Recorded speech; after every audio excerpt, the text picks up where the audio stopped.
C'est l'histoire d'une dame en Inde qui a perdu son mari à cause du diabète. Elle élève toute seule son fils de 10 ans et bien que son fils soit diabétique aussi, il n'arrête pas de manger du sucre. Elle a beau le crier, le punir, rien à faire, il ne l'écoute pas. La dame ne sait plus quoi faire pour que son fils arrête de manger du sucre. Un jour, elle a l'idée de l'emmener voir Gandhi. Comme les autres jeunes du pays, son fils a beaucoup de respect et beaucoup d'admiration pour Gandhi. C'est comme une figure patriarcale. Elle se dit que si Gandhi lui dit d'arrêter de manger du sucre, il va certainement l'écouter. Elle prend son fils sous le bras et va aussitôt à la résidence de Gandhi. Elle attend patiemment son tour. Quand Gandhi les reçoit, elle lui explique la situation et le supplie de dire à son fils de ne plus manger de sucre.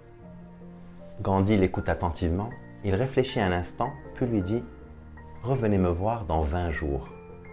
Surprise, la femme insiste « S'il vous plaît, sa santé est fragile, s'il vous plaît, dites-lui d'arrêter de manger du sucre. J'ai perdu mon mari à cause du sucre, je ne veux pas perdre mon fils aussi. » Gandhi répète « Je m'excuse madame, ramenez votre fils dans 20 jours ». Au ton de sa voix, la femme comprend que c'est non négociable. Elle le remercie et promet de revenir dans 20 jours. Un peu déçue quand même, elle rentre chez elle avec son fils. 20 jours plus tard, comme promis, elle reprend son fils et repart à la résidence de Gandhi. Quand c'est son tour, elle commence à expliquer à nouveau sa situation. Gandhi l'interrompt et lui dit « Je sais qui tu es ».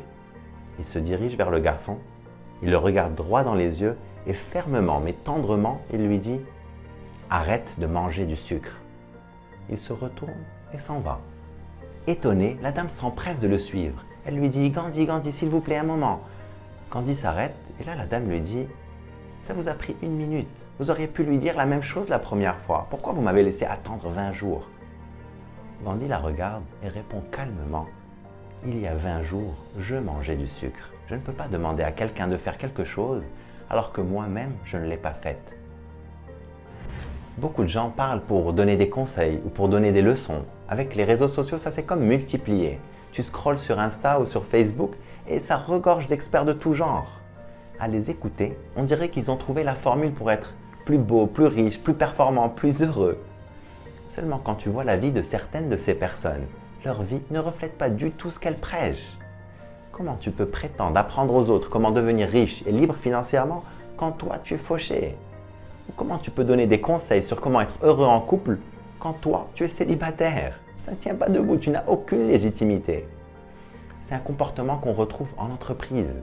Les managers qui disent à leurs collaborateurs de respecter les règles et les procédures alors qu'eux, ils les sautent. Ou les médecins qui disent aux gens de se vacciner quand eux ne se vaccinent pas. C'est pas cohérent. C'est quelque chose qu'on observe aussi sur le plan personnel dans la vie de tous les jours.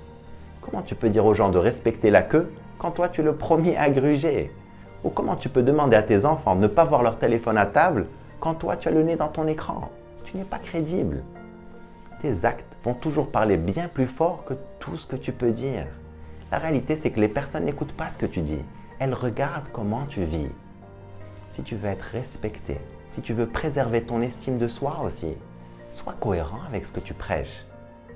C'est Bob Marley qui avait dit « Tu peux tromper quelques personnes un certain temps, mais tu ne pourras pas tromper tout le monde tout le temps. » Et je ne dis pas qu'il faut être parfait ou exemplaire avant de pouvoir prendre la parole. Non, tu peux très bien partager ton avis ou donner ton point de vue. C'est riche pour tout le monde. Seulement, abstiens-toi de donner des leçons ou de dire aux gens ce qu'ils doivent faire si tu ne l'as pas fait toi-même. Je t'encourage à vivre une vie extraordinaire. Vive al-Hayat!